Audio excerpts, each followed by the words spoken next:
Yeah. Kaya ako ngayon dito, this is not the first time that I have kaharap ko kayo. Tanggapin na lang natin kung ano ang nasa palad natin at magdasal tayo na yung pagod ninyo ngayon dito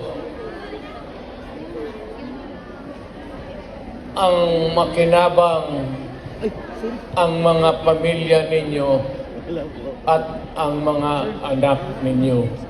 Mabuhay kayong OFW.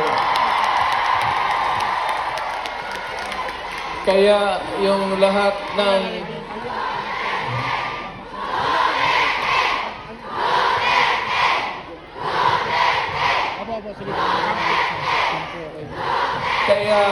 kayong lahat ng mga dalaga pa,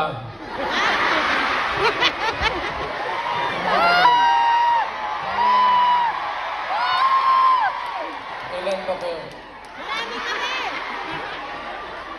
Matagal pa naman ako dito, isang buwan pa. Pakasalan ko kayong lahat.